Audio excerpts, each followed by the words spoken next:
So, yeah, it's funny, that we were having this conversation with a group of friends last night. It's odd that you would bring that up. Well, what do you prefer, real or fake? What? No, Christmas trees. Yes. Okay. Hi. Some people, they. Welcome to Season 5, Episode 26, Niagara 411 Live with Sterry. We are fueled by Gales Gas Bars. We are supported by Sandra's Home Healthcare and Verge Insurance Group, Ace Alignment, Equal Wellness Services, as well as our newest sponsor, Mac Outpost on Lake Street in St. Catharines. We are powered by WeeStreem. We'll be talking more about that group as the show goes on. These, ladies and gentlemen, are your specialities of the house, where we are going to be spending the next 90 minutes thrilling and amazing you with the content of Season 5 and Episode 26 of Niagara 411 Live with Sterry here at Fiddler's Poorhouse. So, come on in. This is almost our last show before the big fella comes down the chimney. I think we're actually going to be squeezing one more show in on the 24th, just before Santa slides down the chimney. So this is the second to last show before the big day. A lot of things going on in Niagara over the last couple of weeks since last we met. We will be talking about a lot of those. There is a fundraiser coming up for Ukraine, and it's kind of a cool event that's happening here in Niagara. We're going to be talking to one of the organizers a little bit after 1 o'clock today, and a bunch of other stuff that's been going on. So I hope you can stay with us. Hope you can join us to talk about your topic of choice, because we've got kind of a wide open show today, so there's quite an opportunity for you to slide in whenever you feel the need. We'll talk more about that in about 30 seconds too. Come on in.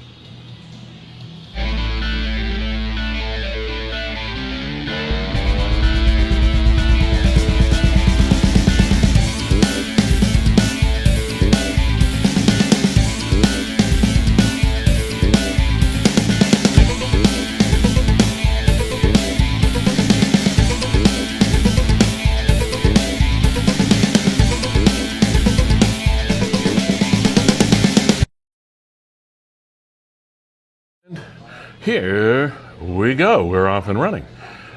Wow, not a bad day today. Actually, it was not too uncomfortable being out there in short sleeves today. It's supposed to get colder, though, as the day goes on, so don't let these short sleeves fool you. It started out warm today here in Niagara. Had a nice warm couple days. Sunday was kind of nice. Monday was okay, and then but we're gonna get colder again. White Christmas or no white Christmas, it's always a crapshoot at this time of year, because you never really know, and that's okay, because there are some things you can't control. Thank goodness. Even social media can't control. Even Trump can't control. Putin can't control. Nobody can control the weather, and we just have to take what comes. And isn't that refreshing? For a change, because it's something that somebody somewhere cannot control. Awesome. Before we go much further in the program, I want to acknowledge the service of a long-time St. Catharines, specifically Port Dalhousie, but Niagara public servant. Carlos Garcia has been a councillor for the Port Dalhousie ward a long time. 2014, I thought it was even longer than that, but only because I seem to have known Carlos forever. A staunch supporter of Port Dalhousie. We lost Carlos this past week. He passed away. And this is the statement that came from the City of St. Catharines. Councillor Garcia's dedicated service and unwavering commitment to the community have left a profound impact on St. Catharines, and flags have been lowered to half-mast, which should actually say half-staff, at all city facilities until further notice in his honor. Councillor Garcia's contributions extended across numerous committees and task forces. Since this term of council started in 2022, he served as chair of the Budget Standing Committee, a member of the St. Catharines Hydro Inc. Board, the Performing Arts Center Board, the Canine Control Hearing Committee, the 2029 Welland Canals Project Task Force, and the Neil Peart Commemorative Task Force. During the 2018 to 2022 term, Councillor Garcia was the chair of the Cultural Pillar Committee while also serving on the Canine Control Hearing Committee, the Organizational Effectiveness Task Force, Performing Arts Center, St. Catharines Hydro Inc. Board, the 2029. Well, and yeah, we did this before. Okay, I'm sure you've had an opportunity to read other details of Councillor Garcia's service to our community, and just wanted to acknowledge Carlos' passing. St. Catharines Mayor Matt Cisco has issued a statement reflecting on Councillor Garcia's contributions and legacy. It can be read in full, of course, on that.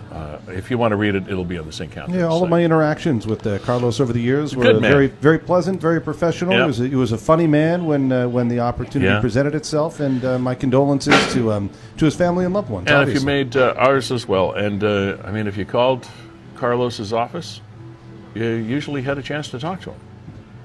And it's not that easy to say that about a lot of people that we reach out to and try to talk to in our daily lives as citizens, but Carlos was always fairly accessible, and for that we appreciated it, and he'll be missed in St. Catharines. And thank you, Mr. Garcia, for your service. Kevin Jack, ladies and gentlemen, is the man on the right-hand side of your screen. He is the co-founder, along with Brandon Scram, of WeeStreem, Canada's premier streaming service. And we are in what you would call a busy season for you guys in a lot of ways. Of course, the city councils still continue. You did another marathon session of Niagara Falls City Council. What was it, 8 hours last night? Yeah, 8 hours last night. Whoa, baby. What did we have to talk about in Niagara Falls? Well, it wasn't quite 8 hours, so we got out of there in time. All right. Well, all kinds of stuff. You know, it was the last council meeting, full council meeting for the year. So a lot of issues to wrap up. So pretty busy. Lee, just want to remind people that if you're watching this right now, and obviously you are, to share. And it's so easy to do so. Let me do that too while you're talking about it. There we are there on Niagara 411. Yep. You just click right there, bottom right. There we are. I refreshed the Niagara. Yeah. And bam, share now. Hit the share button and bam, share now. There you go. Thank you very much. Rock and roll. And the reason we ask you to do this is there are these things called algorithms in social media today, which means all things are connected. The world is connected. Every time you do a like or a share or a something or a whatever, it informs all kinds of people that you've done this. And it doesn't out you in any way. It just increases the reach of this program. And the reason we like you to do that, because we are attempting to with this program, and not doing a bad job of it too, even if I do say so myself, of connecting Niagarans to Niagarans throughout Niagara. And the more folks such as yourself that are watching this and then do that share thing that we just went through, it just increases that connectivity, and it helps us all communicate. In a day when, in spite of the fact that it's a little bit ironic, isn't it? In these days where communication is instantaneous and it's so widespread, there are so many different conduits through which we can communicate, that oftentimes communication is so difficult, i.e. communication with the right message at the right time to the right people, and etc. It's a huge issue, and it's kind of a dichotomy that we have a struggle communicating when there are so many different ways that we can communicate. Maybe that's the problem. I don't know. But we were talking about Kevin and WeeStream a while ago, and connected an event that they streamed wonderfully over the past week is also connected to a kind of a heartwarming story in a way that was posted by a fellow we've had on the show before. He's also a sponsor from time to time of Niagara 411 Facebook page. Hi, Nick, by the way, and Merry Christmas to you and to Nick's mom, who we know is watching the program. This is the Grimsby Santa Claus parade. And of course, you're looking at the creative bug right now. The folks in the top corner of that corner were the commentators for the parade, and of course, WeeStream streamed this event. And Kevin, there were probably, a couple thousand people that were out on the street? Oh, maybe? absolutely, yeah. And you can see, what a great job we do. There's the announcers. We try and make sure that we have some of the families involved along the street. But, the real power of live streaming and social media is, there's probably 4,000 or 5,000 people that line the street as last check. But watching the event. More than 58,000 views online. There you go. And in the interest, I suppose, of shameless promotion of WeeStream is the fact that imagine an event that you've planned that you would like to be successful. Anything. Could be a staff meeting. Doesn't matter. It's whatever it is. If you would like to have as wide a reach as possible, it increases geometrically when you stream this thing. So you've got maybe a really nice crowd of, as Kevin said, maybe 4,000 or 5,000 people on the street. But extrapolate that to 58 or 60,000 people that were streaming this event. Think of how impactful being able to spread your message that far and wide. And that is a classic example of what WeeStream can do. Yeah, thank you very much for that, Lee. We were very proud to do it. We were happy to team up with the Downtown Business Association and the town of Grimsby, and I'd encourage more municipalities across the region to consider live streaming. Look at this. Here's the marching band that's rolling through. We really do a good job of these parades, if I can pat my own back. The good thing is, Lee, is that it's all recorded. So my family, it's there forever. We've been watching the Grimsby Santa Claus Parade a little closer to Christmas every year when the opportunity strikes itself. Sure. So I encourage people, if you're at home, let's say you got a snowy morning, you're huddled around with the kids and just want to get in the spirit, let's watch Santa Claus coming to town. Yeah, flip on a Grimsby Parade. You don't have to go out there and save your seat 2 hours beforehand, shiver in the cold, and be left with a runny nose. And I want to talk about another thing too, and that is it's not just the fact that these events are streamed, the fact that they are done. It's how they are done and the quality of the product that's turned out. Over the last little while, we've gone through the U.S. Thanksgiving, of course, and there's a lot of football and a lot of events, etc. Macy's Thanksgiving Day Parade and all these things. Macy's Thanksgiving Day Parade didn't look any better than this. Not really, to be honest. No. And it probably cost, 150 times as much to produce it than WeeStream took to produce this. So just the quality is outstanding. And you can tell it by the quality of this program as well. You can watch Fox News, CNN, I don't care what political stripe you are, MSNBC, pick one, Netflix, I don't care, Paramount Plus, Disney, whatever, wherever you find, and the networks, NBC, ABC, CBS, CBC, CTV, pick one. You can't find a program, a news program, an interview show, a documentary program that is any better produced or any higher quality than the one you're watching right now. Thank you very much, Lee. Now, to back it up and work our way to our next segue. Yeah, let's do that. See here at our next, right here. There you go. That is. Which one are we going to do? Well, this here, going through the parade, is one of the big haulers from Regional Towing. Yeah. Which, of course, is spearheaded by Joe Vera. And you can see here that the Grinch actually pays a visit. If you watch the announcers in the top right-hand corner. This is a great story. You'll see the Grinch slide by, and I'm pretty sure that that's Joe. Joe is I think he had his Grinch suit. But anywho, that leads us to the story that Joe posted after the fact. Yeah, this is a marvelous story. And this popped up on Niagara 411, of course. Let's see how fast we can find this fellow. This was Joe's post. As most of you are aware, I had the privilege of portraying the Grinch at the Grimsby Santa Claus Parade this past weekend. An unexpected event occurred. Just as the parade was about to commence, I heard a male voice calling out for Santa. He, of course, was the Grinch. Upon turning around and approaching him, I noticed that it was two men, one of whom appeared to be a medical aide, while the gentleman calling out for Santa seemed to be around 35 years old and had a disability. The aide conveyed to me, through his eyes, that I was indeed Santa, despite being dressed in a full Grinch costume. I assured him, there we go, that I was Santa, and inquired if he was a good or bad boy, to which he replied that he'd been a good boy. He then presented me with a Santa wish list, and I informed him that I would visit his residence in a few days. After reading his letter to Santa in the car, I was overcome with emotion, grateful that my Grinch mask concealed my tears. With the parade about to begin, I had to compose myself quickly. Christmas is a profoundly significant and special time of the year, and it is a poignant reminder that love will always prevail. This was the note that this man handed to the Grinch. That was Joe. Santa Claus, Xbox 360 games, pads, Santa Claus parade, Christmas.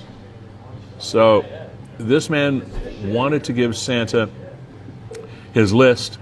The Grinch passed it on to Santa, and people have already, in pretty cool numbers, stepped up to help Santa fulfill this man's wish. He won an Xbox 360 with games and pads, and that's all he wanted for Christmas. And you'll see the comments that Kevin is strolling through. As a mom with a son with special needs who writes to Santa each year, this warms my heart to see so much love to help this young man get his Christmas wish.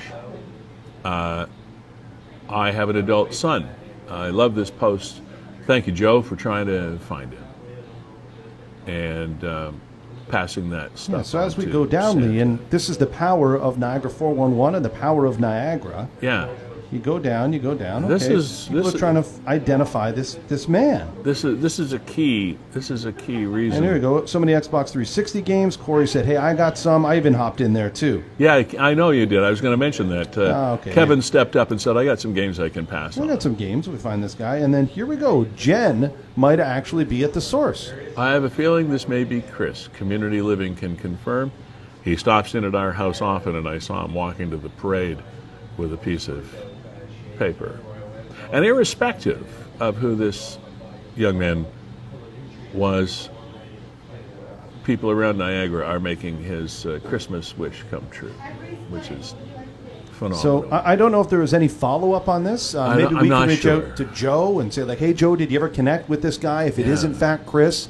And also, people put in there as well that, in fact, he might be looking for an Xbox 360 Game Pass, which is how you play games and access games online, which unfortunately is not available for the Xbox 360. I think you had to get the next version, but a lot of people stepping up and saying, hey, you know what, if you've got a 360, we got games. I got two 360s in my house right now. I got a bundle of games that I can throw if it in fact is Chris that I can throw his way. And to go to your point, what is the next series past 360? Is that one that does is compatible with online gaming? Xbox 360 was online, but I think the Game Pass itself didn't come along until the next version, which I think is the Xbox One. I don't know entirely. Okay, well, if that's what he was asking for as well, it would not surprise me if there's somebody watching this broadcast right now that would say, hey, I've got one of those too, that, upgrade the game system perhaps for it. Absolutely. Yeah. Absolutely. This just warmed my heart, as did the parade. I saw Joe. I didn't know it was Joe at the time because he came right over to the announcer's booth. And it was just a heartwarming time. And then, even more so heartwarming was to read this story from Joe afterwards. And I'll reach out to Joe I was going to say, show. It would be kind of cool to have, you remember... you know what? I'll send him a message right now and see if he wants to hop on. Okay, maybe he can hop on. Because when we first introduced you on this program to Joe Vieira from Niagara Towing, it was when he and his team, in a Herculean effort, saved a horse that had become bogged down, was in a bog in a field, and it was a massive rescue effort, and it was really one of the most watched segments that we've done on this program. And since then, Joe's reached out and has done a pretty damn good marketing job of his company around Niagara, including advertising on Nick's Niagara 411 Facebook page, and so it's kind of cool that this happened. Joe and his company do a lot of great things to support Niagara. Not to mention rescuing horses. That was an awesome story. I don't know how long ago that was. Was it a couple of years ago, Kevin, that we did that? I think so, yeah. Yeah, it was just so neat. And that's when I personally first got to know Joe, and we've been sort of following along ever since. And that was the note that in spite of being dressed up and portraying the Grinch, this man felt this is the guy. This is the guy I want to give my list to. This is the guy that I want to help my Christmas wishes come true. And again, the interpretation of that note, as Kevin made clear, could be different ways.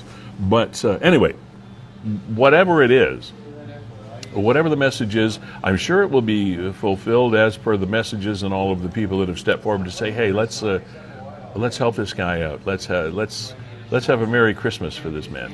And we'll hook up with Joe at some point, if not today. We're going to be doing a show on the 24th of December, Christmas Eve day, right here from Fiddler's Poorhouse, because we do this show every 2 weeks, and as chance would have it, if we were to do it from 2 weeks from today, that would be actually Christmas Day. And I think that would be a non-starter. We'd probably have a viewer of none. And it wouldn't help you at all.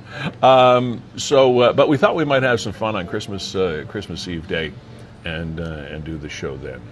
I want to mention our sponsors right now. Before too much more time goes by and I get lazy and lose my focus. Because we're all in holiday mode already, aren't we? Kind of thinking that. And hopefully you have your Christmas work done. Before we mention the sponsors, one of the things that is a benefit this year, and I know it's been a real pain in the ass on a lot of fronts, but the postal strike has really made it simple around my house, because my wife is someone who still loves to send Christmas cards. And we have family. She has family in England. We have friends and family all over the world, in the United States, not to mention our acquaintances from all across Canada, because we've lived in 5-6 different cities over the course of our careers. And so there are usually a lot of Christmas cards to write and mail out and buy stamps for, etc. And we don't have to do that this year, because we can't do that. They're not going anywhere. And on that level, again, I am going to talk about our sponsors. I am going to get there. A hero of mine and a friend of the program, Justin Preston. You may remember this young man from the LGBTQ plus however many letters community in Niagara.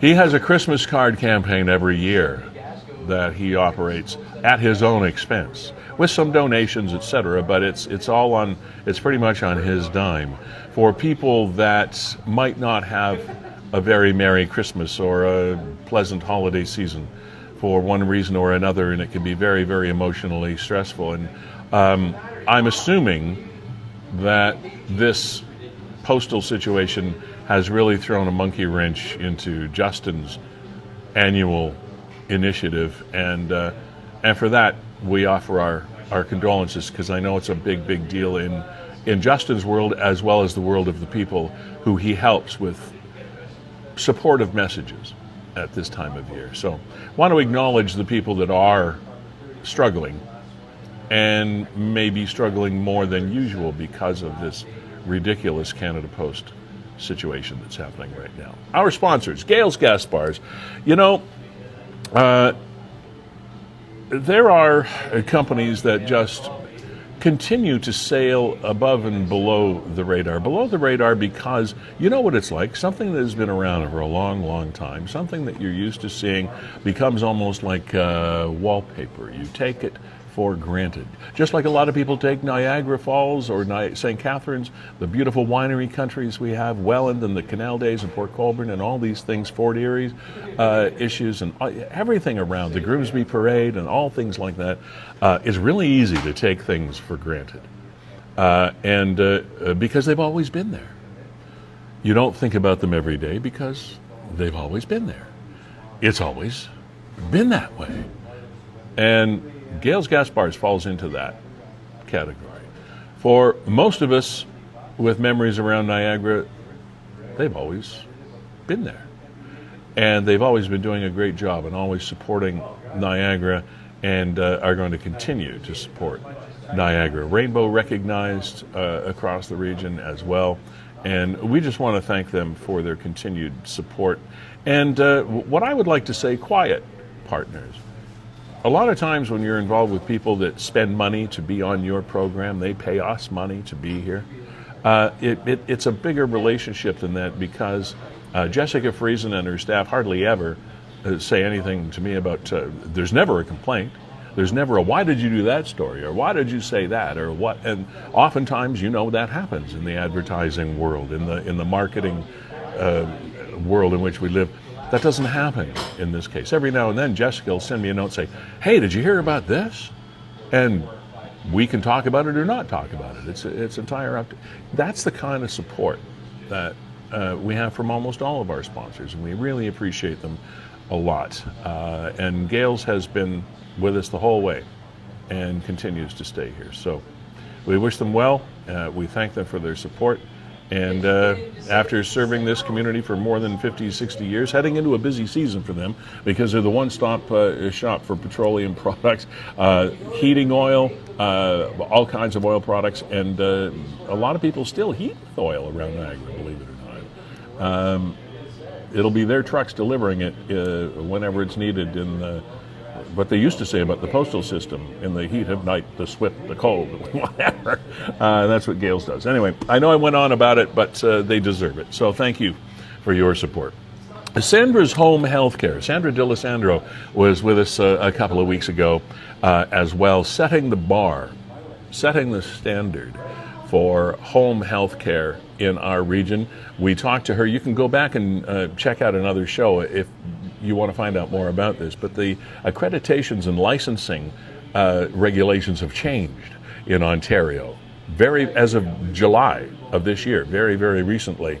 And Sandra's Home Healthcare, as I said, sets the bar for meeting all of the regulations and the licensing, et cetera, that's required to operate that business.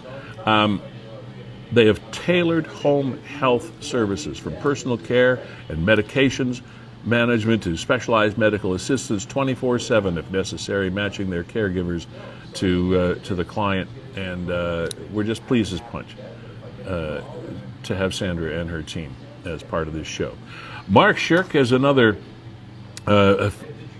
Niagara businessman that founded Verge Insurance Group 1953.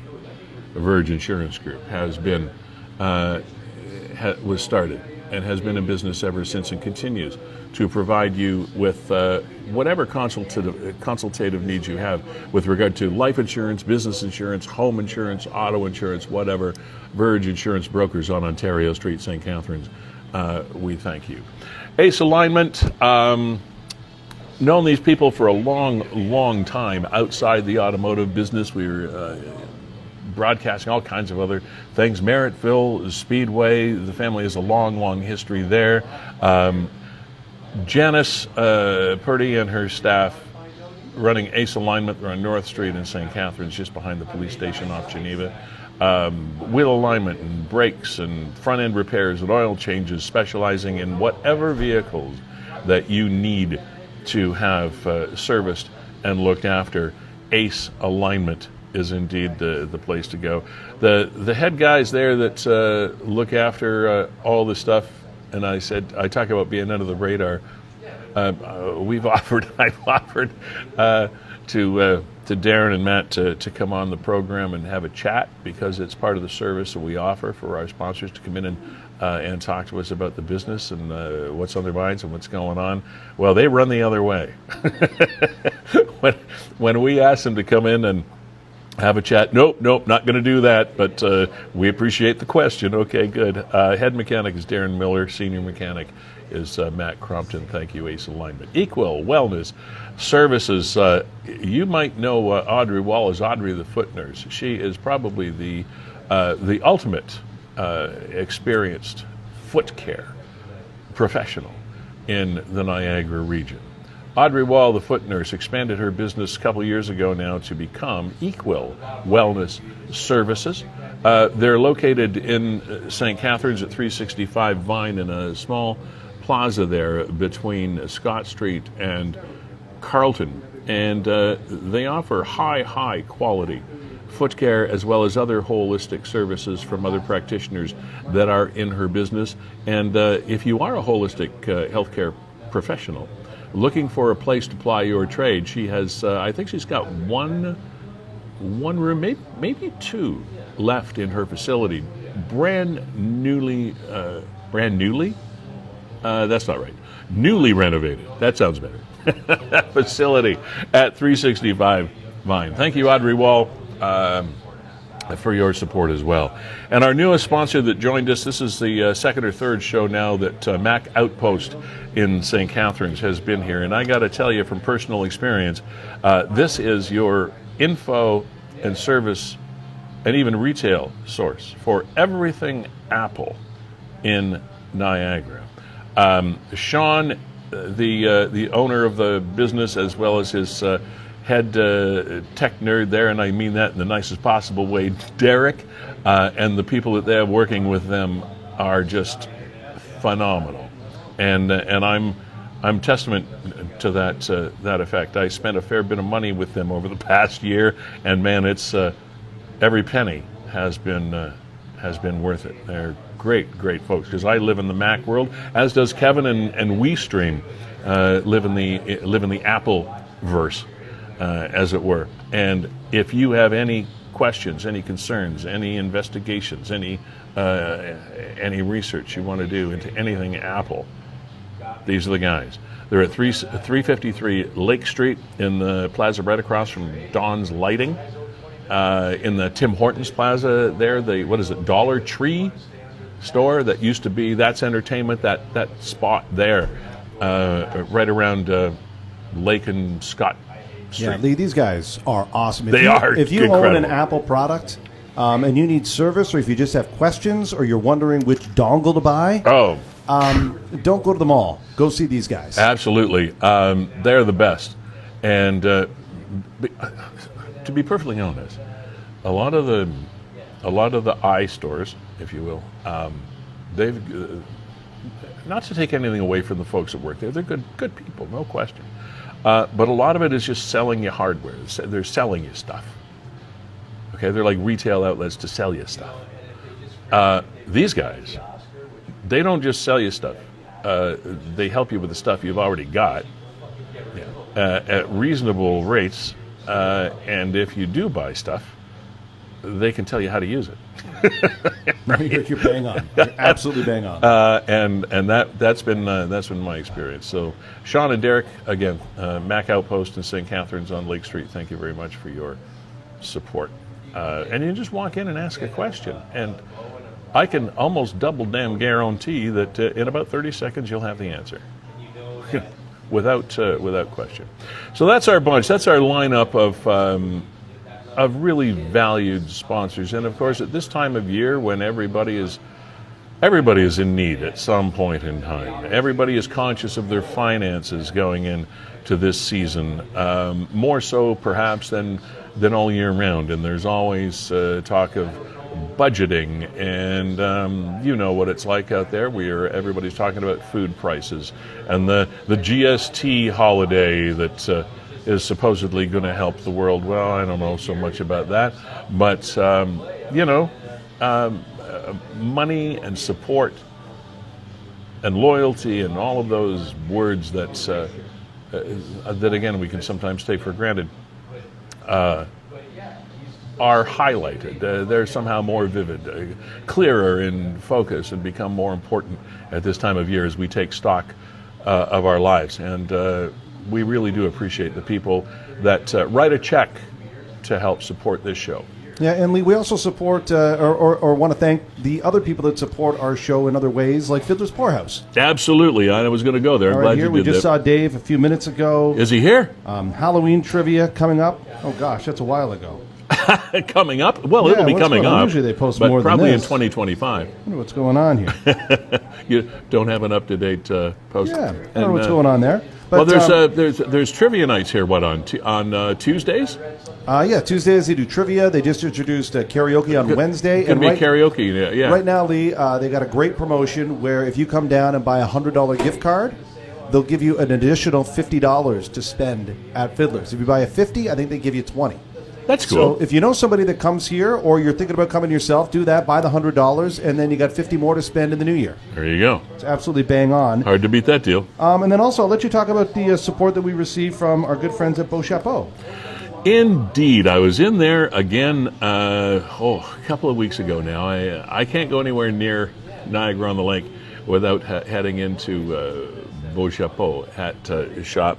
You see me in their hats every time we do this show, and it's just right downtown, right on Queen Street, and I think the number at any given moment in time is something like 10,000 hats that they have in stock. And you see that shot right there that Kevin just had up. That is a shot of a table, a workbench in the newest spot that they have there. It was in the works for a couple of years because they bought all the equipment and all the tools and all the resources from probably the last haberdashery, probably the last hat-making business in Canada. It was located in Hamilton. It went out of business. Kevin Neufeld and his company from Beau Chapeau bought all their stuff. So you can take your hats, whether they were something that you inherited from your grandparents, your mom or dad, or whatever, and they're just they're showing their age a little bit. They can come out like new. It's just so cool to walk around, and they let you walk around just to have a look at some of this old stuff that probably doesn't exist anywhere else in the country, maybe.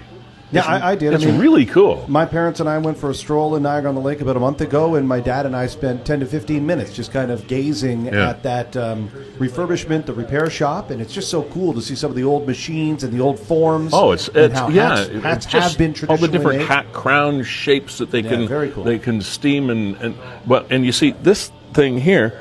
It looks pretty good on camera right now, but I've had it a few years. It's water repellent. It's crushable. You can pack it in a suitcase. It's felt, but it's showing its wear a little bit. For $25, I can take it in and give it to Kevin and his group, and it'll come out looking like new. It's awesome what they do, and it's so much fun to walk through and try on the hats. And the people that work there are second to none as far as their knowledge of what you're looking at. You know. It's kind of like the Mac Outpost guys. Everything hats. They know what they're talking about, you know.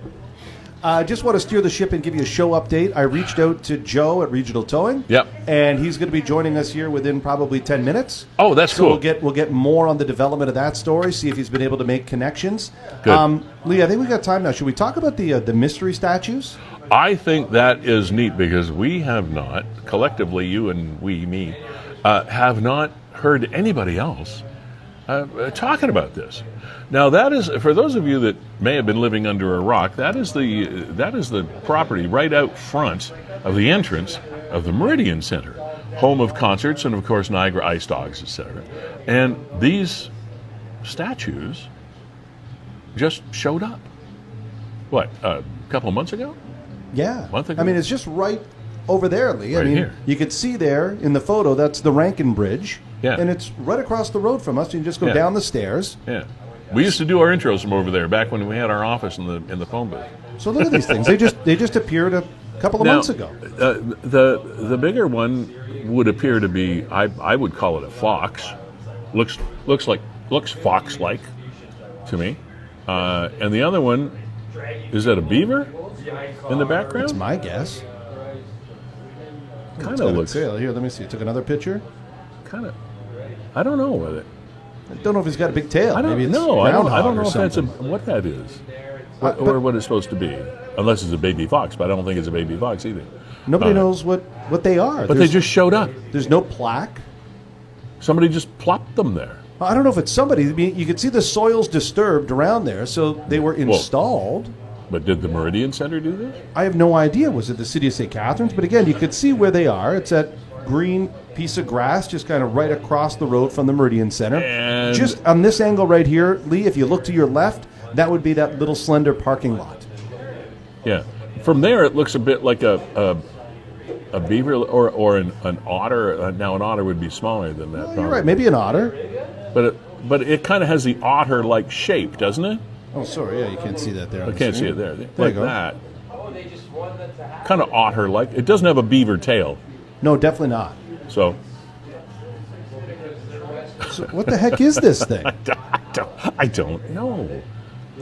And what is it supposed to mean? I mean, St. Catharines doesn't have a symbol like a symbol animal, does it? Like a mascot? We don't have an otter or a fox as a mascot. Not that I know of. And usually when there's statues like this, there's a corresponding plaque. Yeah, there's a why this is here. Exactly. What why you're this is looking here. at. Anybody have any idea? If you do, would you please call us? And this gives us an opportunity as well to mention this. You're watching this show.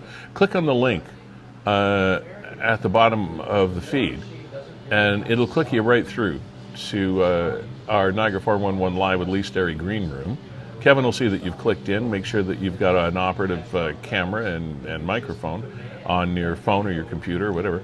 And then we can pop you on and we can have a chat about it. If you know anything about this, please let us know. We don't read comments as we're going because it just gets too complicated if we're going to just reiterate what you're typing. So we do like the interaction if you can click into the Look at show. them there staring up at the Meridian Center sign. Yeah, like in wonder.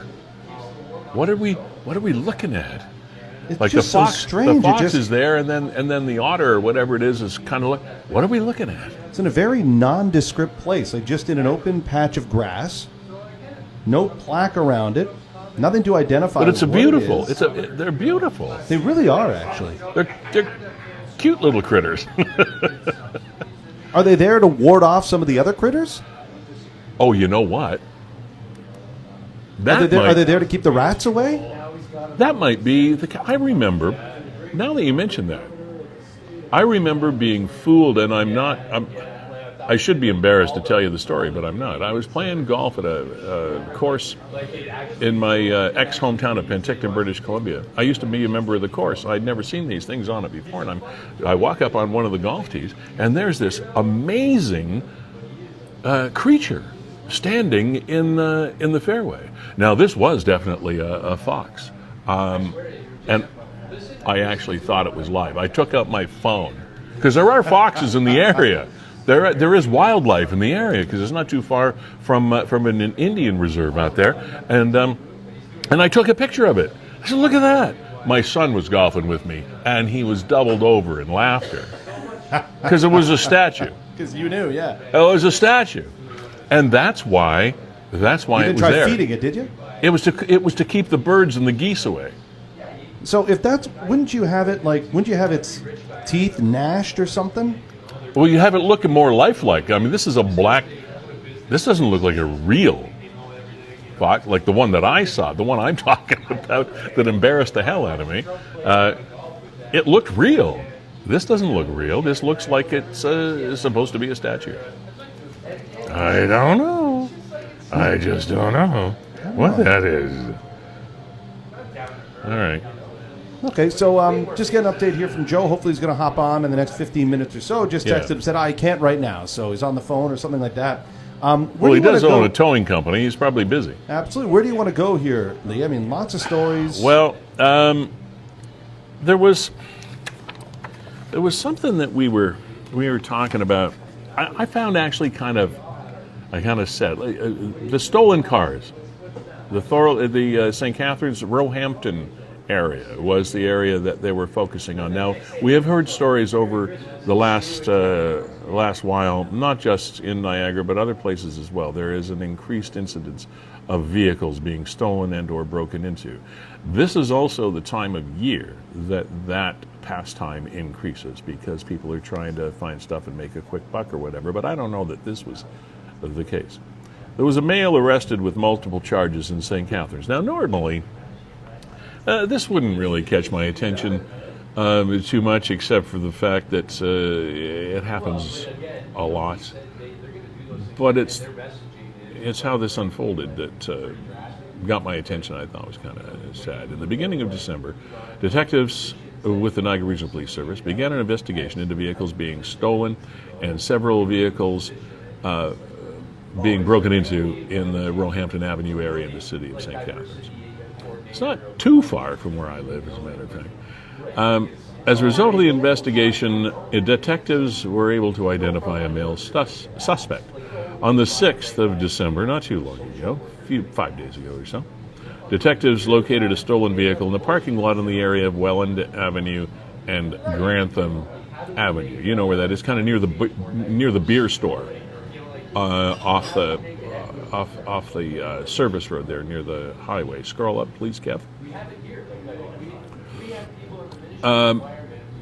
Officers attempted to pull the vehicle over. However, the suspect in the vehicle reversed, collided with a cruiser, and fled the scene. So this dude was serious. Detectives were able to locate the suspect later that day. Investigation revealed it was the same suspect responsible for multiple stolen vehicles and the vehicle break-ins that have occurred since the beginning of December. And here's what I call sad. A 15-year-old male from St. Catharines was arrested and charged with multiple offenses. 15 years old. Held in custody pending a bail hearing that's expected to take place the next day, which I'm sure it did, et cetera. But that's just legalese that doesn't matter for our purposes. For our purposes, I wanted to talk about the story because what sort of background or life does a 15-year-old have that leads to a string of vehicle break-ins and stolen cars? He's not even old enough to legally drive.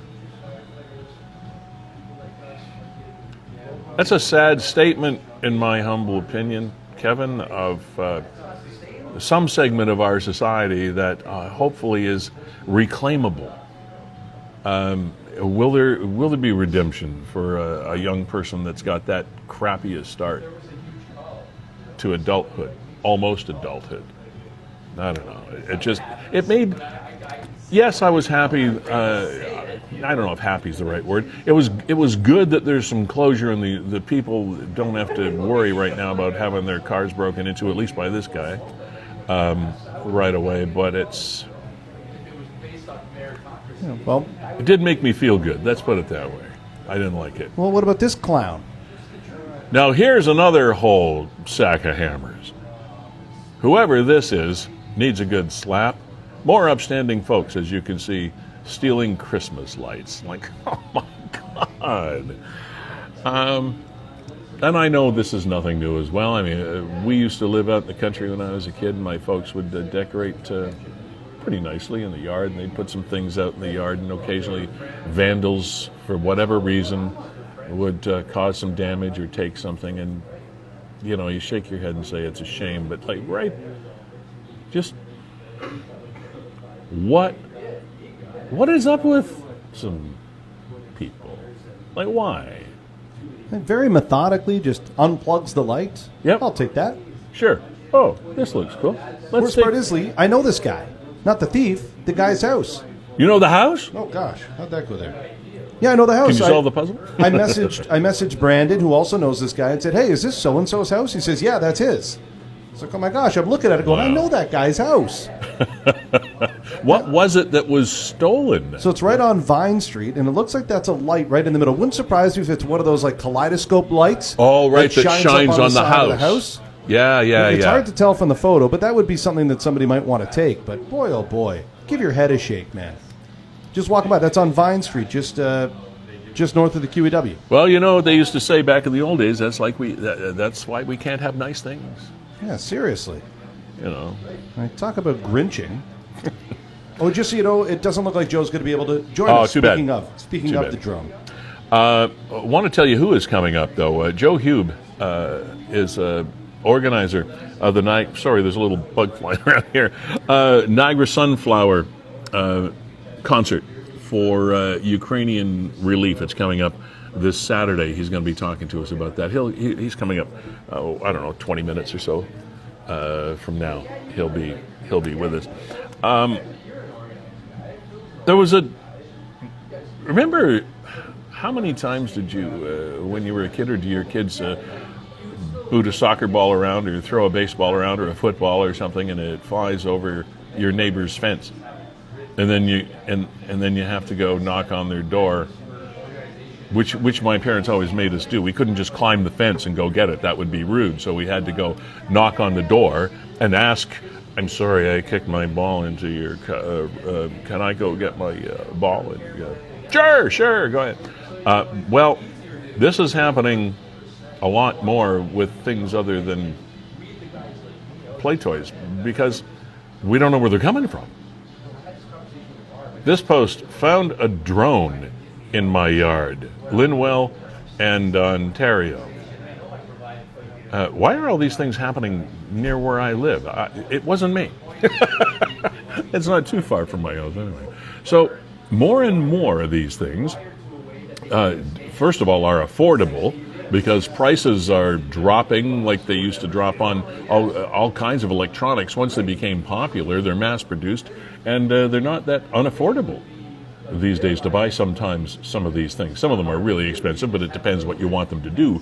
But this is looking like it's kind of a sophisticated looking little piece of gear, and it winds up in somebody's yard. Now, I know virtually nothing, or less than nothing, about drones. Don't have one, don't want one, haven't operated one. I know they can do some pretty special things, but I don't know anything about them. Kevin, you're more of a techie guy than I am. These things, when they go down like that, why can't you get them back up? It might be broken. Like he might have clipped a tree or something. Oh, okay. I think that's what it is. Now, or would it be out of range? Or? Well, I've flown drones a few times, and I think, as far as I understand, if the drone is getting out of range, it automatically flies back to you. And I think if the drone is getting low on batteries, it automatically flies back to you. And I think there's enough brains in there for it to understand there's where a it default is in mechanism. space and time, and to say, okay, I've got 10% battery, and I need 8% to get back home, so I'm going to return home now.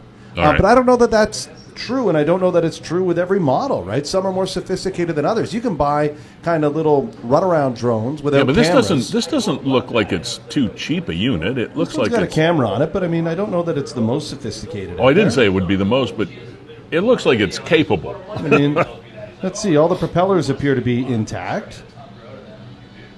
I remember sometime over the course of this past summer, a piece of paper, just a regular 8x11 piece of paper, showed up with a handwritten note that had been photocopied in our mailbox. And it was from someone who had lost a drone somewhere in the neighborhood. They were flying this thing, and they didn't know where it came down. And so they put all these flyers in people's mailboxes. Could you please check your yard, because I lost a drone somewhere around here, and it could be in your yard. So I guess it's something like that. Yeah, I guess drones are the new soccer ball or baseball, right? Like you said. I was to say, my parents made us knock on the door. Oh, me too. Until we established a relationship with the neighbor that said, just go get your ball. These are the things that change. We lived even in a more of a country, more of a rural area, not like out on a farm, but in a more rural area, not a subdivision. And even there, we weren't allowed to walk on somebody else's lawn if it was a shortcut to school or somewhere. We had to walk on our own property, around other people's property, unless they gave us permission to walk on their yard. Today, you see people walking all over. Like kids are going to school and they're walking across, and it's not their fault. Their parents aren't telling them what to do and what not to do. You don't do that. You don't walk on somebody else's property just because it's a shortcut. You just don't do that. I still don't do that. That's a lot of times you see the people that have corner lots, and right near the edge of their lot, they'll put up a little fence or a big rock or something ornamental that I think is there more to get people to stop cutting the corner. Yeah. Just as a reminder. By the way, this is the border of our property. You're not allowed in here.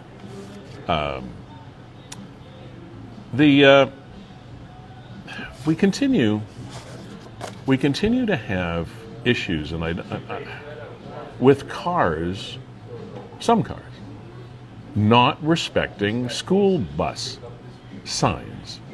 There was another video that was posted on Niagara 411 over the past week that showed very clearly a school bus. Now this was, I think it was a 4-lane road. There were 2 lanes in either direction. I have a theory here, but I'm not going to get to that right now. But there was a video that showed very clearly the school bus had its signs up, and it was it had followed all the protocols. The lights are going, you see there, and the stop sign is out as students are getting off the bus. And you'll see in just a couple seconds this car go right by. Didn't even look like it attempted to slow down. It just went scooting by. So you see there are very clearly 2 lanes of traffic allowed in both directions on that particular road, wherever it is. Now, here's my theory, Kevin. Geneva Street and Ted Streets. Geneva and Ted, okay. In St. Catharines. Here's my theory. And please correct me, anybody, if I'm wrong, but I do believe that many years ago, not today, because that car definitely should have stopped, irrespective of how many lanes of traffic there are. But I do believe back in the early days of these school bus signs and the legislation, the laws, the traffic laws, that vehicles on 2-lane roads had to stop in both directions, but vehicles on 4-lane roads didn't, because the chances are the students weren't walking across that traffic. Now, I could totally be wrong. You're wrong. Am I wrong? Yep, you're wrong. It was always that way? The only always thing, had to stop both ways? As far as I understand, the only thing that would... I'm talking probably before you were born. The only thing that would change is if there's a physical median between the two directions of traffic. Maybe that was it. Yeah. If maybe there's a physical median, not just a Okay. left-hand turn lane, Okay. but if there's a physical barrier between, let's say, northbound and southbound All right. traffic, Okay. then both lanes don't have to stop. Okay, that might have been what I was thinking of. And by all means, I'm not trying to make an excuse for that driver. There is no excuse these days. If you don't know the rule now, you're an idiot. So you've got to pay attention. And again, speaking of paying attention, there was a terrible crash that happened on Highway 58, and the reason I'm going there with that kind of a segue is Kevin knows more about the story than I do, because he's familiar with someone who's very closely connected with this. But it was super early in the morning. So you tell the story. 5 days ago. So towards the end of last week, I want to say maybe Thursday. Here it is here. I mean, what would the 6th of December 5 days be? ago. Yeah, 5 days ago. So 6th of December puts us Friday, I think Friday morning. Yeah. And there was a crash. So if you figure just on the east side, the Niagara Falls side of the Feulled Tunnel, down on 58 at, I mean, here they have 4:56 a.m. And there was a rollover, and there was an 18-wheeler involved, and a friend of Horrible mine. crash. A friend of mine, it was his son that was involved that I have no idea how he walked away from this thing unscathed. It's just ridiculous. And then some of the amateur investigation that has gone into it to try and find out what exactly was going on. Right. My friend responded, right, like was there at the scene. You got a couple of pictures of those vehicles somewhere too, don't you? Yeah, I'm just trying to. I know you only have 2 hands. So my wife and I were looking at the pictures, and neither one of us could believe that anybody even got out of it alive.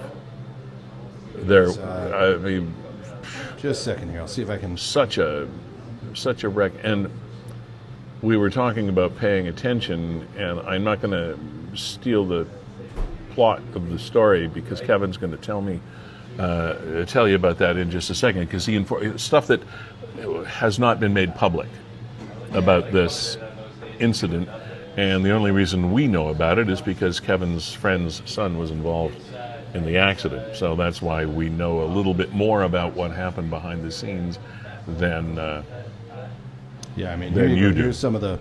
I mean, this stuff is just downright disturbing. That's the 18-wheeler from that accident. I mean, what can you say? The picture pretty much speaks. And That's- that is the other vehicle. That's the vehicle that his son was driving. And he's okay. And as you see, it was a salt truck. He was carrying salt. Yeah. Somehow, he walked away. The phrase was head-on collision. Now, Kevin is going to tell you why it happened, because, as I said, my wife and I were looking at the pictures, and we said, how do vehicles that big, how do you not see something? How do you have a head-on collision? How does that happen? You Kevin? have a head-on collision when the driver of the transport truck is watching videos on his cell phone. There's the rub. Yep. Instead of watching the road, and swerves or drifts into oncoming traffic. Now, how do you know this? Because I saw a still photo of the vehicle from the dash cam. Of the 18-wheeler. The 18-wheeler was 3/4 of the way into the lane of this salt truck, with a guardrail to the right and nowhere to go. And you can see it's a double line as well. So I mean, there was no passing or anything involved. This is southbound on 58. Right. All right, you go south in towards Thorold South, right there. It kind of wiggles a little bit around Thorold Auto. Yeah. Like So the right dash cam of the 18-wheeler, or I mean the dash cam showed. Hang on, clarify this. Yes. Was the dash cam in the 18-wheeler? No, the dash cam was in the salt truck. In the salt truck. And I didn't see the video of it. I just saw a still frame taken right at the point when the truck was almost, as far over into oncoming traffic as possible, and it was completely unavoidable. But there was a device on the dash of the 18-wheeler that was still playing videos. Exactly. I was told that when they arrived on the scene, that the phone inside the cab of this 18-wheeler was still playing videos. And yet, we still see, I can't tell you how many in the last 24 hours, people looking down, looking at their phones while they are driving their cars.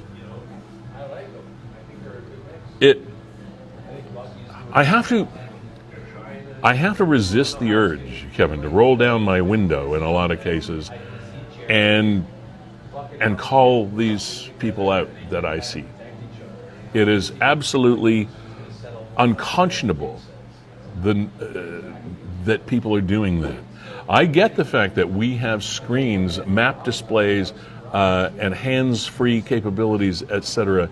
in a lot of the newer cars, and the older cars don't have that, but there are also a lot of mounts that you can put your cell phone up and follow a map. I get that there are momentary lapses where your eyes go over because you need to follow a highway or a road or a map or something, but not so that you're focused on content like a text or an email or anything like that. It's videos. It's just not necessary. It's not necessary. And this, if that background is indeed the official account ultimately of what was going on, there's serious life-changing consequences perhaps involved in that. I mean, this is 5 in the morning. 5 o'clock in the morning. You're on the road. You're a professional transport driver, supposed to be. You're supposed to be professional. Best drivers on the road, making sure that everybody stays safe. You're watching a video on your cell phone and drifting into oncoming traffic. Again, if I had that still photo, Lee, you would see that it was completely unavoidable. My assumption is that he swerved to the right, probably climbed the guardrail a little bit, which is likely what flipped his salt truck. Another issue that popped up, which had me kind of shaking my head as to how ironic is this. You might remember a couple weeks ago we were talking about the fact that there was a systems upgrade, an IT systems upgrade in the Niagara health system areas, the hospitals. And as a result of that, there was a lot of confusion and angst, et cetera, that was involved. And we had the folks on from the health service, and they did a great job of explaining what was going on and how they were handling it.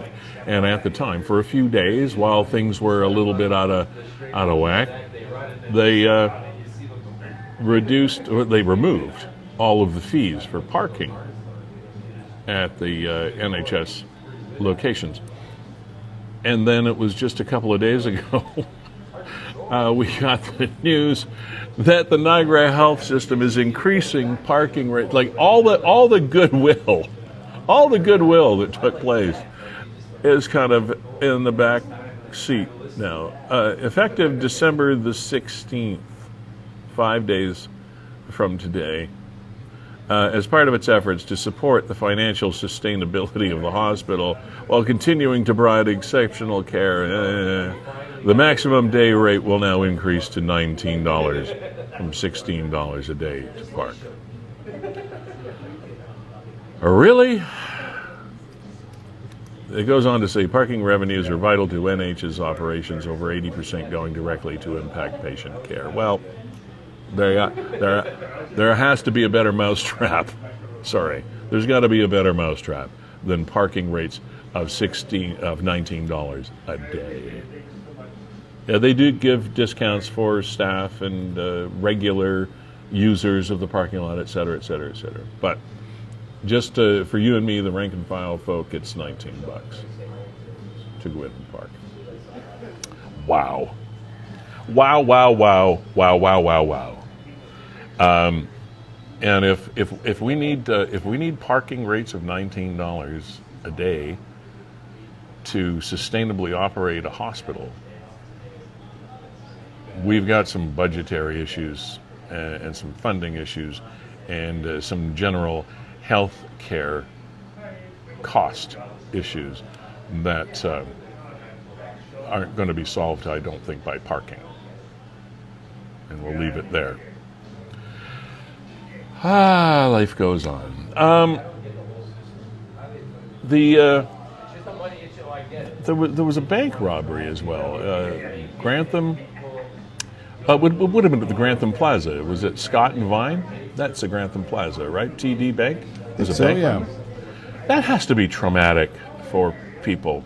My wife was in the banking industry for 25, 30 years, and they had very, very strict protocols to follow in case there was a robbery. And they did experience a couple of them in branches that she was working in, and they just don't engage or whatever. But it still has to be traumatic for people that are working in a business, be it a bank, be it a convenience store, a gas station, whatever it is, and somebody comes in and attempts to rob you. That has to be traumatic. So the people that might know someone or was someone that was involved in something like that, I hope you're doing okay, because it can leave a mark. It can leave one of those PTSD type marks on you for quite some time. If you're a certain type of personality that can't let something like that go, then it can leave a mark. So just wanted to throw that out there. As we sit here in Season 5, Episode 26 of Niagara 411 Live with Lee Sterry, fueled by Gale's Gas Bars, over 50 locations over 50 years, 11 locations and convenience stores over the past 50 plus years, serving Niagara. Our headline sponsors, Sandra's Home Healthcare, setting the bar at a very high level for home health care in Niagara. Verge Insurance Group, Mark Shirk and the gang over on Ontario Street, born and bred in 1953, not Mark, the business. Ace Alignment as well, just off Geneva Street on North Street behind the police station for whatever ails your vehicle. Darren and Matt are the two guys in there that can answer all your questions and help you get fixed whatever needs fixed. They do MOT inspections and the whole meal deal at Ace Alignment. Equal Wellness Services, Audrey the Foot Nurse, the premier foot care facility in Niagara. Audrey is absolutely spectacular with what she knows about feet, be it diabetic care, be it lymphedema, whatever, what ails you, as well as she expanded her business to Equal Wellness Services, which is a holistic environment and community on oh my goodness, Vine Street. Yeah, she's on Vine Street. I just lost my mind. Vine Street between Scott and Carlton. Okay, 365 Vine. Mac Outpost as well on Lake Street for everything Apple, be it sales and service, consultation, software, whatever it is, the one-stop shop for everything Apple in Niagara. And they're on Lake Street in the Dollarwise Plaza there, along with Tim Hortons across from Don's Lighting, near Scott Street on Lake Street. Okay, joining us now, we got Joe Hube. He's organizer of the Niagara Sunflower Concert that's coming up this weekend. I won't tell you all the details about it because we're going to bring Joe in here to do so. Joe? There you go. Hi, Lee. How are you? I'm good. How are you doing today? Really well. I can see you guys too. That's terrific. Thanks for allowing us to talk. That's great. Cool. Where are you right now? It looks very festive with a tree in the background. I'm in the beautiful building that we're using for a concert on Saturday night. It's at Villa Romana Estate Winery in Beamsville at 4746 King Street in Beamsville. Yeah. This will be the venue.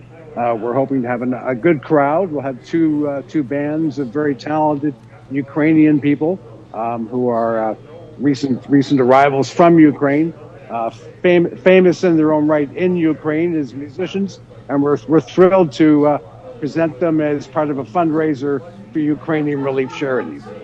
Okay, give us the genesis of this idea. How did you come up with this? Right. So you and I met. We all met last summer at our Niagara Sunflower Festival for Ukrainian relief. So we do a number of events over the year attempting to raise money and awareness for Ukrainian victims of Russia's war. It started with the beginning of the war in February 22. This concert will be our 11th event. Wow. We've raised more than $65,000 in 3 years. And we're just driven to try and help Ukrainian victims, and just to keep the conflict and the suffering top of mind with people in our area, in our influence. Now that's this Saturday and 7:00 at Villa Romana Estate Winery. What are the ticket prices? What do we have to pay to get in? $40. Okay. $40 at the winery. Yeah. So we have two bands, Two Families Band, which is a beautiful quartet, and a duo of Nezivitsu. We've done concerts with them on many occasions, and it's a lovely evening for everyone. It's kind of hard to wrap our heads around at this stage, Joe, that we're still raising money for Ukraine over 2 years removed from the fact. It's a little bit sad that you have to keep doing this. Oh, it's tragic, and the need is bottomless and infinite. Likely, it's we're as I said, we're just determined to not stop, not give up.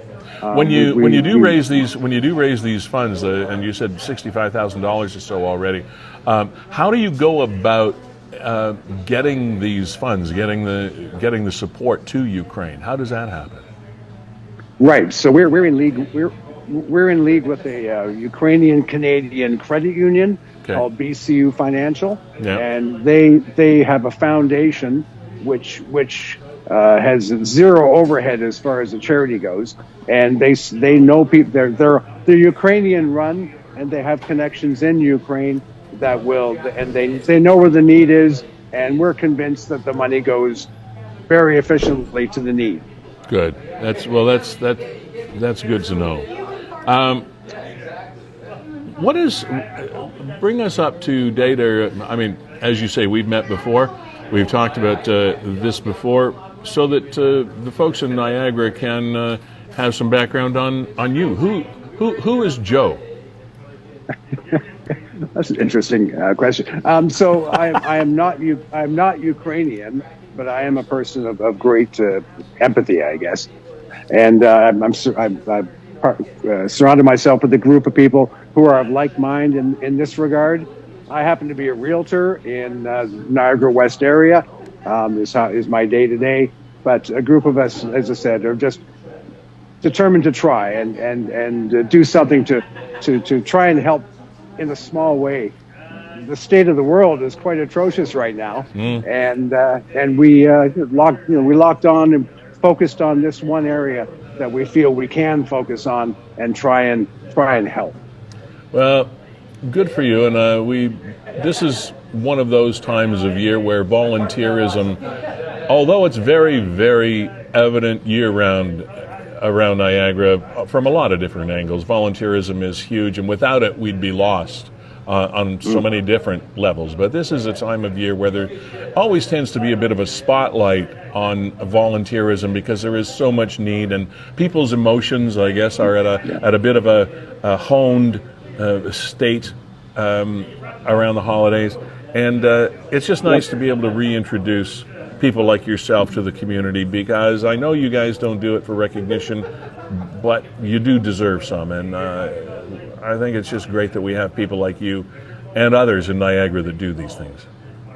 Well, I thank you for that. We thank you for that. It's when you get involved in something like this, then you tend to meet people in a larger way who are also very community driven and very charitable in themselves. So it's been a great exercise for myself personally, and I think I speak for the whole group. And it's good to do. It's a great thing. Joe, if we want to come to the show on Saturday night, do we get tickets online, or do we just come to the winery? How does that work? Tickets are available on Eventbrite for mass consumption. Okay. And there'll be tickets at the winery if they wish. But the most efficient way, of course, is through Eventbrite. The Niagara Sunflower Concert is how you'd find it on Eventbrite. And looking for a great evening, and the more the merrier. In support of Ukraine. Absolutely. Villa Romana Estate Winery in Beamsville, right on King Street. There, very, very easy to find. 7 p.m. this Saturday, the Niagara Sunflower Concert for Ukrainian relief. Joe Hube, thank you so much again for your labors of love behind the scenes, and again with this event, and also for joining us on the show today. Good job. Good luck with the concert. I really appreciate all your help, Lee. Thank you, and thanks to Kevin too, and all your viewers. I love it. It's great. I'm not sure if you have a video of the Two Families Band or not. Kevin just put one up on the screen. Oh, did he? Oh, that's beautiful. Okay, great. Anyway, I appreciate all your help again. Thank you so much. You're welcome, Joe. And if you want to see what we did on the screen, what Kevin does behind the scenes, you can find us after the fact. As you know, all these shows are archived, so we're there forever. Will do. Will do. Okay, excellent. Thanks, man. All Thanks, right, Joe. Take care. Bye. You Cheers. too. Bye-bye. Yeah. Thanks. Yeah, it's one of the things that happens when we have these wonderful guests on the program is they cannot always see, or cannot see, period, what you're looking at on the screen. That's Kevin's smoke and mirrors work behind the scenes that puts everything together for us here, and it's It's great. Kevin, Yeah, Lee, we'll talk about this before we do it. We had about, 8 or 9 minutes or so before we get played off the stage by a pretty interesting musical act. As you know, we have someone connected to Niagara every week that we do this show, kind of, as I say, play us off the stage. This is a faith-based song or piece coming up. It's called Mary Did You Know? It is by two people. There's a male and a female. Jonas Lucas is the male, and Erica Eldridge is the female that is going to be performing for you at the end of this program. And it is an urban style song. Think in the genre of Eminem, if you will. It's got that kind of feel to it, but it is a faith-based performance and shot entirely in the downtown core of St. Catharines. You'll recognize the bus station and other areas in the downtown area. So it's pretty cool. It's pretty neat and creative. And how long ago was this done, Kevin? Do you know? 13 years ago. 13. Yeah, and it came to me. Wow. Came to me via Reddit. I'm on a Reddit group for the city of St. Catharines. Oh, okay. So people are constantly asking about all kinds of stuff going on in the Garden City. Okay. And somebody asked, hey, I always remember this version of this song, but I always forget to send myself a link to it or whatever. So somebody in the Reddit group responded and said, hey, do you mean this one? Right. And Lee, right now I'm just having problems firing it up. Okay. For whatever reason. So buy me a little bit of time, but I'm very interested to play it. And it's like an Eminem style, like you said, religious-based Christmas music. Right. Now, there's one thing I'm looking for here right now. Pardon me while I do a little bit of searching. I'll get there. Because I wanted to, I won't be able to put this up on your screen, but I got it up on my, oops, something went wrong. Okay, anyway, so I won't waste your time by me searching for something. So we'll just talk about this story. We've talked about a number of things today that didn't need to happen. The car driving by the school bus, that didn't need to happen. The biggest one that didn't need to happen was that terrible accident we talked about on Highway 58 with the transport truck and the salt truck. Decimated the vehicles. Luckily, no one was killed, although I don't know how that was avoided. But that didn't have to happen. There are numerous things that don't have to happen.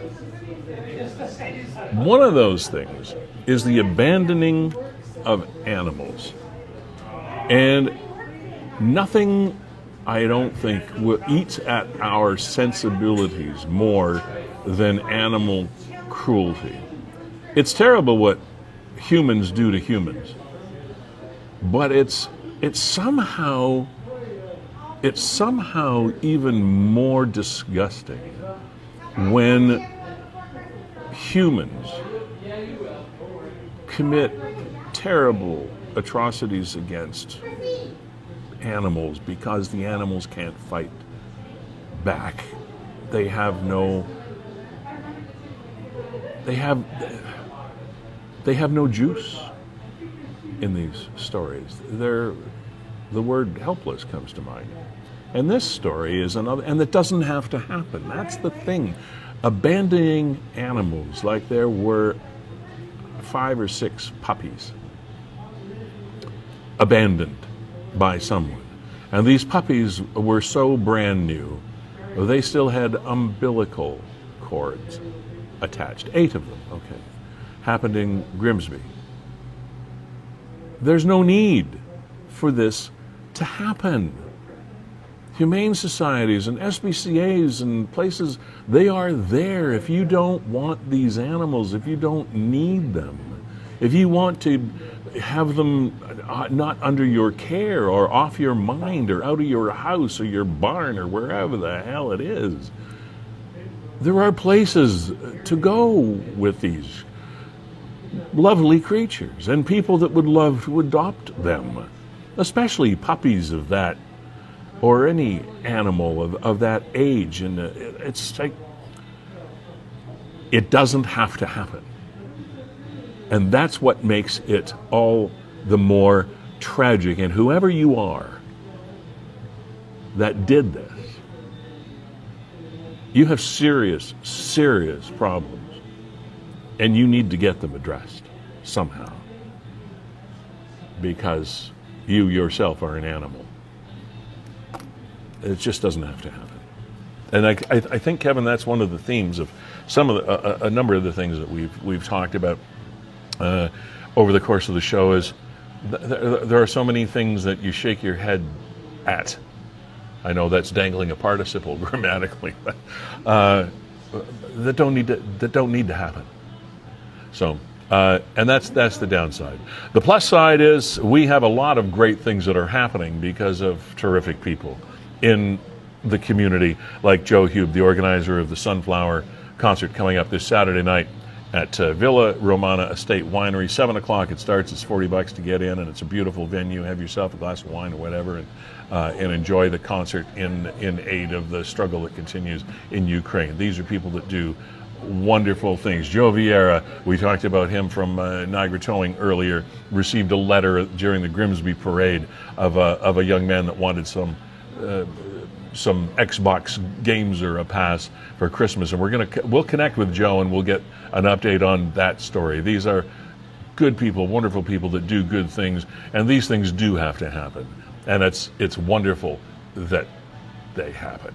So for everything that's happened over the last couple of weeks since we chatted last, I hope you are safe. I hope you're looking forward to your Christmas and or holiday season, whatever shape that takes. And Kevin, it's always a pleasure. We'll see you on Christmas Eve Day. Absolutely. Looking forward to it. Want to thank Fiddler's Poorhouse again for putting us up here as they do every couple of weeks at 149 St. Paul Street in St. Catharines. And you're going to be treated now to a piece entitled Mary Did You Know? From Jonas Lucas and Erica Eldridge. It's kind of a cool faith-based piece, and they'll be playing us off the stage for episode 26, season 5 of Niagara 411 Live with Lee Sterry. Y'all take care. Bye.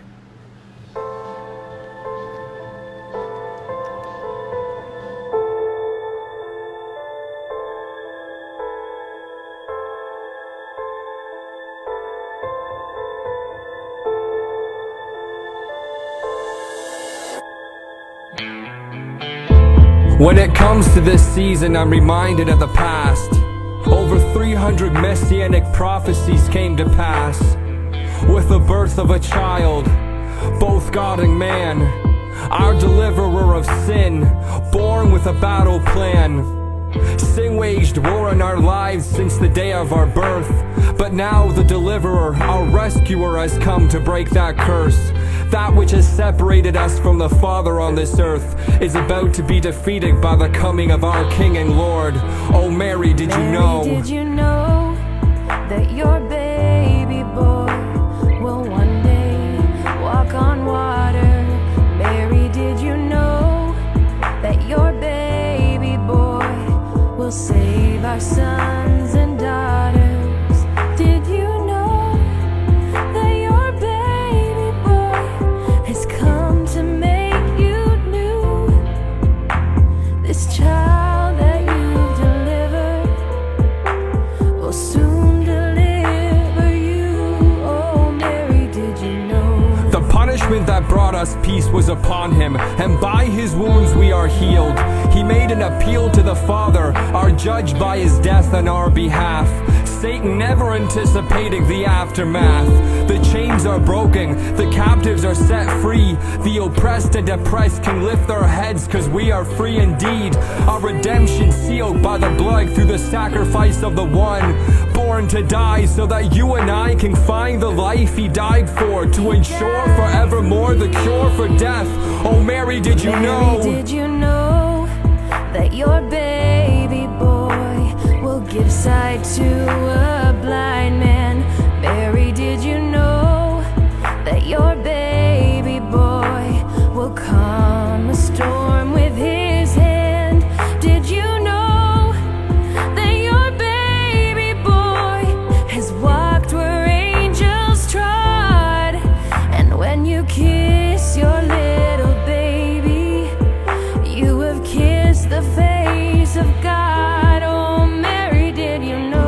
It is finished, my debt is paid in full. Can I ever fully grasp what it took to save this soul? But I will lift my head and I will bear my cross. I've been sanctified by the blood so Satan can count his loss.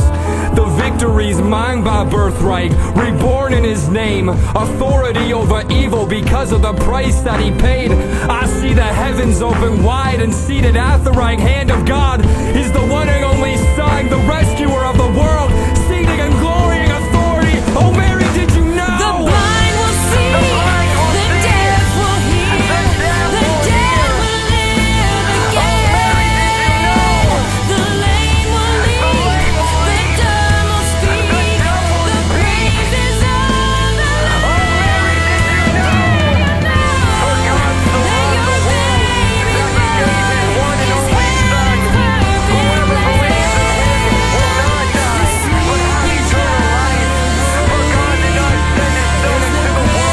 heaven's perfect plan. He is the Alpha and the Omega, beginning and the end. He is our friend, our Savior. He is Emmanuel, God with us, the King of Kings and Lord of Lords. He is our Father, and He's here to rescue us